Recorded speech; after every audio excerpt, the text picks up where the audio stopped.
Hi, Dr. P here to talk about victory conditions in battle games. Remember, battle games don't involve economics. They tend to be games where the events last a day or a few days. They're about set-piece battles. Unfortunately, a game where the only objective is to slaughter the enemy is likely to become tedious. If you think about even games as simple as chess and checkers, their objectives other than slaughtering the enemy. In checkers, it's to get to the other side of the board to get kings, because that gives you more power.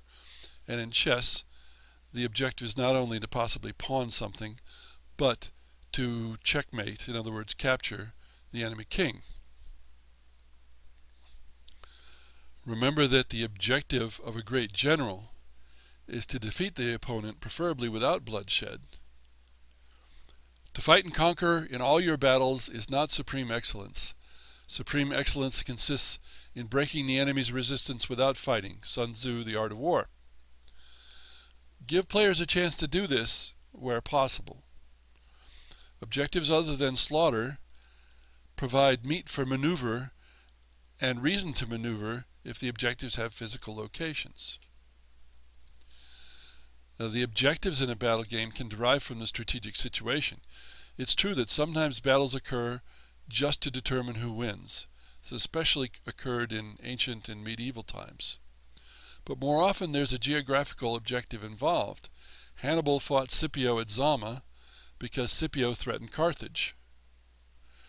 Darius fought Alexander in two battles where Darius was, and especially the last battle, to try to prevent further incursion into the Persian Empire. So those battles were both determine who wins and geographic objectives. Sometimes the overall strategic objectives can be incorporated into the victory conditions. For example, if one player can move a certain number of units off the map in sufficient numbers, they win because they've gone after some strategic objective. So typical objectives of this kind in a set-piece battle would be particular locations on or near the battlefield, such as road junctions or towns. In naval warfare, it might include getting a convoyed ship through the battle area, or delivering troops to an island, or bombarding or capturing an island. The objectives could include killing an individual, such as Harold Godwinson and William at Hastings, or the Flag and Stratego, or the King in chess. The more imaginative and unusual your objectives are, the more they add to the game.